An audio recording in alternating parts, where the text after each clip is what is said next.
l'ancien président de la Côte d'Ivoire sort la grande artillerie. Il ouvre ses bras aux ténors de l'opposition de son pays dans l'optique de chasser Alassane Ouattara du pouvoir. Pour cette union, il attend une discussion franche, sincère et honnête. Je lance un appel au rassemblement, un appel à toutes les forces politiques, à tous ceux qui, comme nous, pensent que ce gouvernement ne doit plus être là. Devenir est ensemble, nous allons travailler.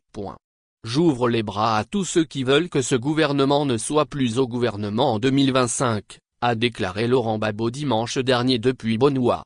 Dans son appel, l'ex-président a toutefois insisté sur la nécessité de la transparence et de la vérité dans les négociations politiques à venir. Je veux d'une discussion franche, d'une discussion sincère, une discussion honnête, a fait savoir M. Gbagbo, président du PASI. Un appel visiblement accueilli puisque, le public a répondu par une vague d'applaudissements et de cris d'approbation. Par cet appel, l'ex-président montre sa détermination à chasser du pouvoir Alassane Ouattara à travers les urnes. Il faut que ce gouvernement ne soit plus là en 2025, a laissé entendre M. Gbagbo lors de son meeting tenu à Benoît le dimanche 14 juillet 2024. L'ex-président laisse entrevoir qu'il demeure convaincu que c'est dans l'Union que le changement pourrait s'opérer à la tête de l'État.